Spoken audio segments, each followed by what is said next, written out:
I used to look at him and think, man, I don't know how in the fuck you can stick a needle in your arm or anything like that. You know, I'd even ask him, man, how do you fucking do that? Thought I would never ever do it.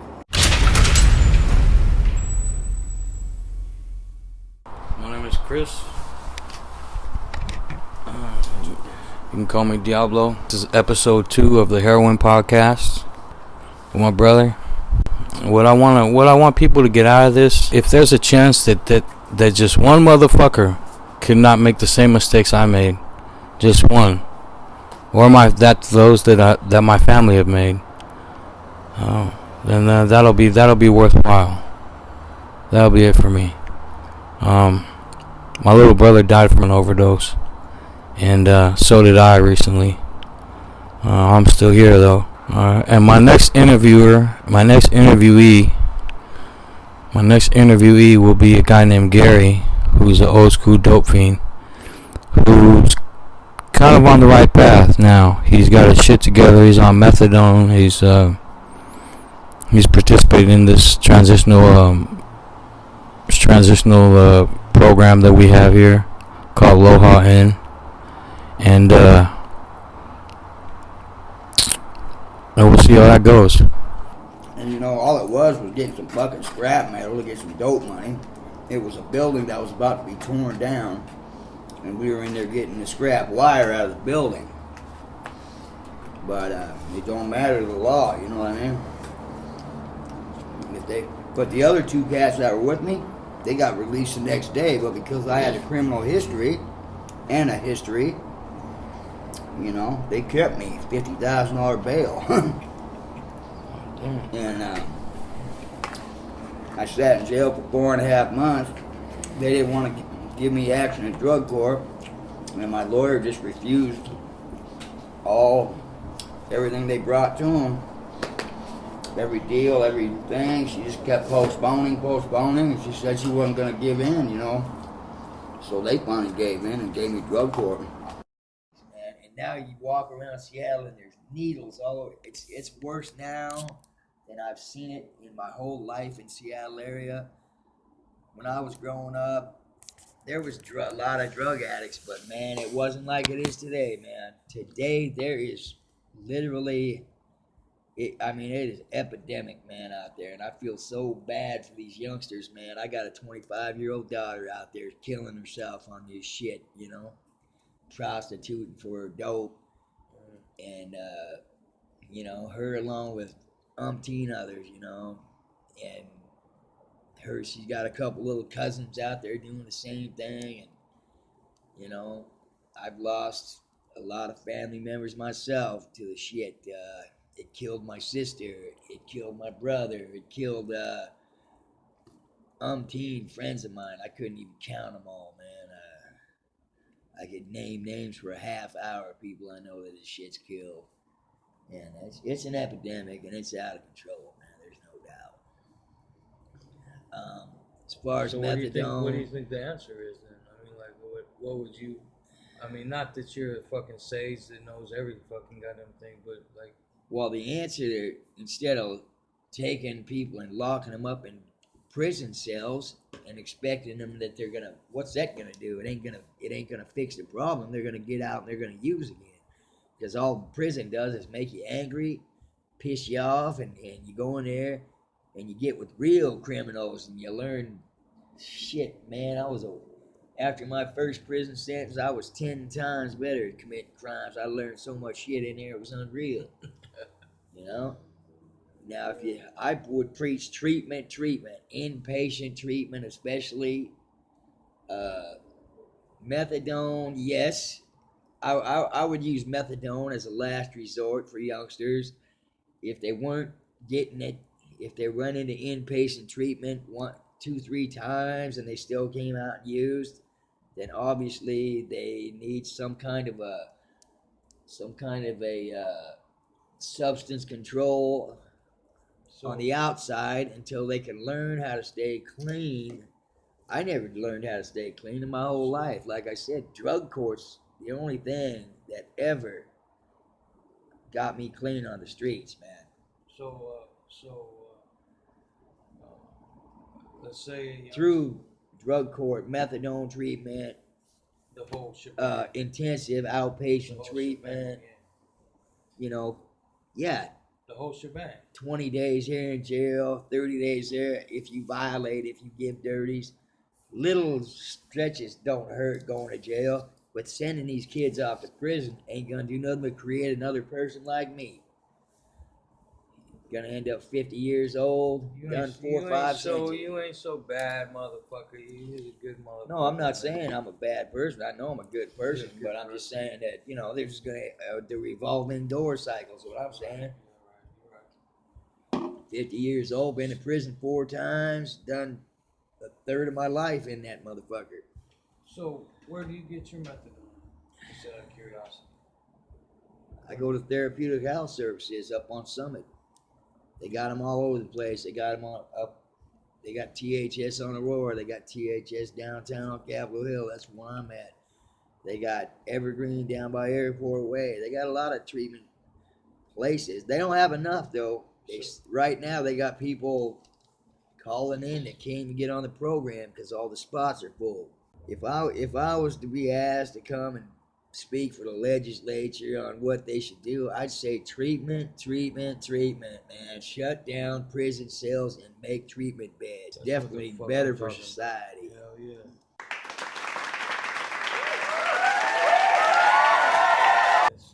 NA, you know, I enjoy going to meetings, man, because that's where the people that are like me are at. You know what I mean? And I see a lot of people at NA that get it, and they've got years and years of clean time, and you know, when you hear these people that go, "Oh God, I hate them meetings. They make me want to use when I go into there." That's just people that ain't got it yet and don't want it yet. If they went in there and they listened, they would definitely, and they open their ears. You know, some of them ain't ready yet, man. Some of them ain't ready yet. They'll get it. They'll get it eventually. But so I definitely like AA and NA. I prefer NA. Now you got some stability in your life. How's life treating you? Like, how's it going for you? You know what I'm saying? Now it's... Well, right now, you know, life ain't fucking hunky dory, but it's better than it was. You know, at least I'm able to stay here at the Aloha, and I don't have to worry about getting a dirty UA when they UA me here because I know how to stay clean now. And I didn't 3 years ago. I didn't have a fucking clue that I could stay clean for more than a couple days on the streets. Oh, Gary, hold on 1 second. We keep talking about the Aloha. What the fuck is the Aloha for the people that don't know? We're in Seattle, Washington, and you know, for you all that don't understand or don't know what Aloha is, I'm gonna let Gary tell you. What's the Aloha, Gary? The Aloha Inn is it used to be a Hilton hotel, and it was shut down, and the state took it over, and it's just like a building full of hotel rooms where they let people come and live here, homeless people that have ended up homeless for whatever reason. Everybody here is not homeless because of drugs or alcohol, but there's a high majority of us here that probably are ended up homeless because of addiction, because of alcoholism and addiction.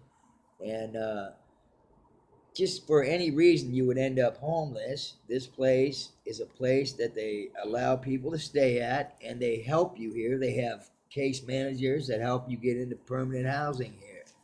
And at 30% of your income, that's subsidized housing. Subsidized housing, 30% of your income. So whatever your income is, 30% of that. I mean, if you're getting $200 a month from the state, and they help you get into a place with, you know, 130 or 200, because they do.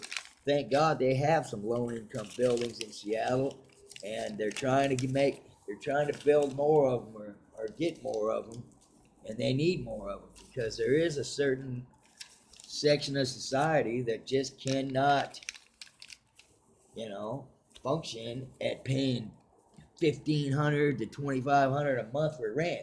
It just ain't gonna happen. Yeah.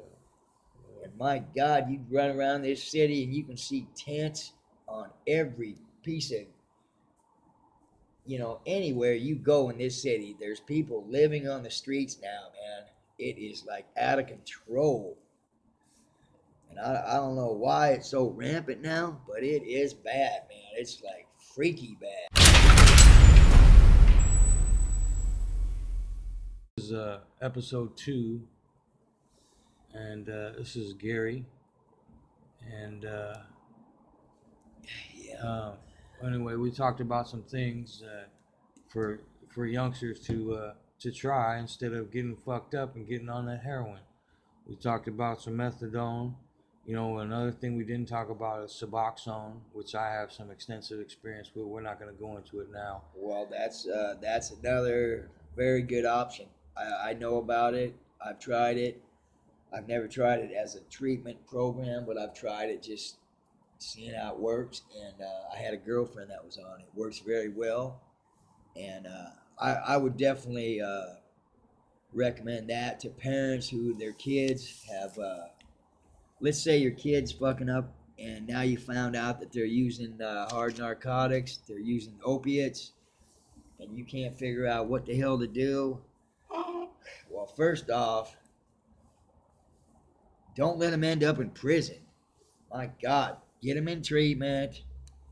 And if treatment doesn't fix them overnight, then try Suboxone, buprenorphine, Suboxone. If that don't work, you might have to go the methadone route. But man, make sure that you don't let them go out there and end up using that heroin again, that street dope, using needles. It's filthy. You can catch hepatitis, abscesses. Oh my God. Just, What I'm trying to do here is I'm trying to paint a picture. I'm trying to help some people, some youngsters. Some youngsters cope with heroin addiction. Being on the heroin. I'm trying to help some parents get some goddamn hope. Something that if they're youngsters out getting high, I'm trying to get them some hope, man, some help. That's what this is, and that's what we've been giving them. Man, just like for sure, man. Never give up on them. And if you don't help them, guess what? They're gonna go out there and they're gonna get that shit themselves because they're desperate. And you don't want your kid to end up in prison. You better help them out of this. You better, if you ain't got money to send them to treatment, go to DSHS. And the state, you've been paying taxes all your life. And that's owed to you in this society. Take your kids in, get them into treatment, inpatient, IOP, that's intensive outpatient. Treatment, man. Definitely. And if they come out of treatment and they fuck up again, send them back. Keep sending them back. And if they fuck up after a couple, 2-3 times, you're gonna have to try another aspect. Suboxone. And if Suboxone don't work, go with methadone. I would do methadone last for youngsters because even though methadone is an excellent thing for me as an older drug addict, I wouldn't recommend it for every young person because it's mind altering. It is another habit. No, it's just another habit though, but it keeps if nothing else, man, can keep them off that street dope. Methadone can and will. So, as a last resort, I would definitely say methadone. Okay. And methadone can be used for a detox. They can put them on there and get them on 40 milligrams and slowly detox them off at a slow rate. They do have a detox program. It's not all maintenance like I'm on. I'm on maintenance where I stay on a certain dose every day for a long length of time, and I can detox at some future date. Now, you can get on for 40 milligrams, 60 milligrams, and they'll take them off slowly. And with that and AA and NA treatment, hopefully they'll see the light before they end up wasting their life away, ending up in prison. That's what you don't want to happen.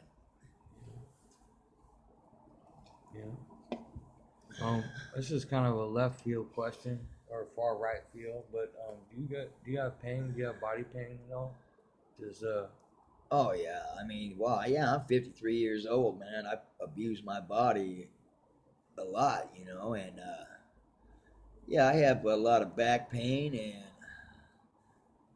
aches and pains all over my body. I don't know at this stage if I'll ever get off of opiate treatment again. I hope I do, but I might not. I might live on methadone the rest of my life. If I do, I know one thing. I'll be drug free and crime free. I mean, like street drugs. I don't ever have to touch street dope again. Um, it helps with pain though? I mean, oh, of course. Of course, they use methadone as a painkiller for normal people out there, because it's one of the cheapest painkillers there is in our society. So, was it like 30 cents a hit or some shit? I have no idea. I'm not gonna It's put. fucking dirt cheap, I heard. To make. Well, yeah, it's. I mean, compared to, I just know that, my great grandmother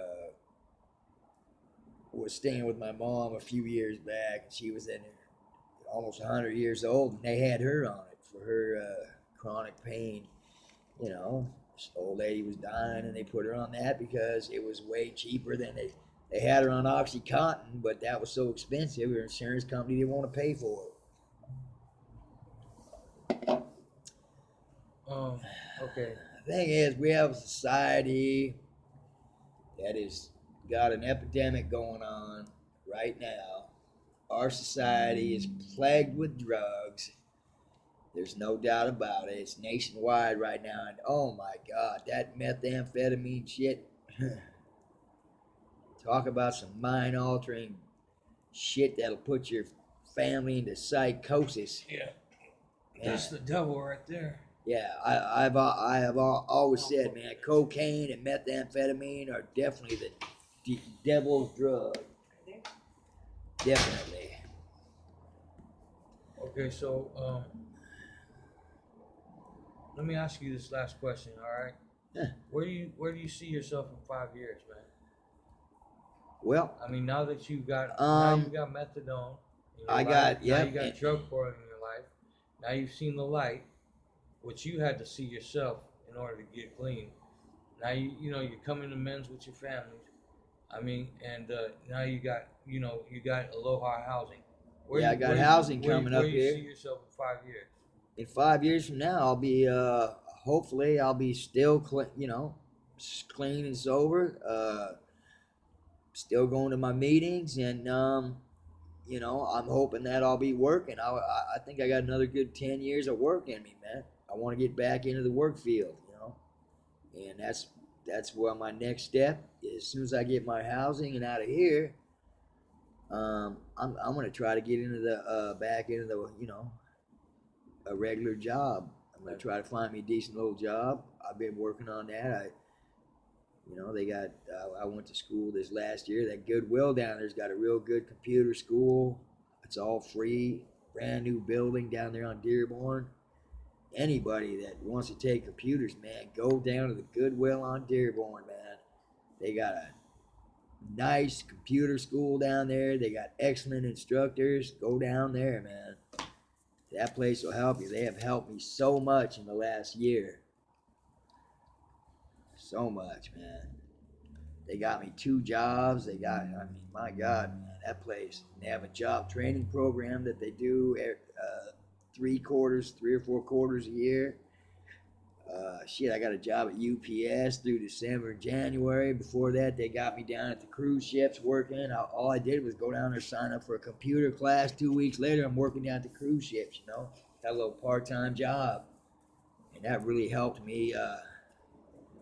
But to the families out there, I would say, man, make sure you preach against drugs through your child's whole life.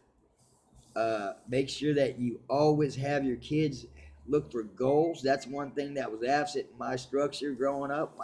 I didn't have parents. I didn't have anyone telling me to have goals in life. I never was brought up to I really believe that if somebody would have, like, as I was growing up, if somebody would have set goals for me and I would have had some discipline and some goals, things might have been a lot different for me. Instead of just, go do whatever you want. Don't let your kids run wild.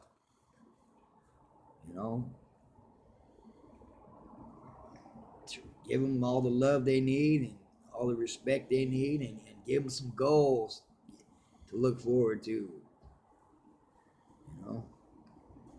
Christ, man, if you hear they're starting to hang around the wrong crowd, get them out of there while they're young. Don't let it continue on. Definitely don't let that happen. Because it's so easy for your kids to get in with the wrong crowd. And most of us who have had problems all our lives grew up around the wrong crowd. Thank you, Gary. You know what I'm saying? Thank you for taking the time out to fucking. Yeah, do no this problem, man. podcast It's been a with me, pleasure meeting you, man. And you too. I appreciate it, man. And yeah. Give you props for that, man. Thank you for dropping all that off.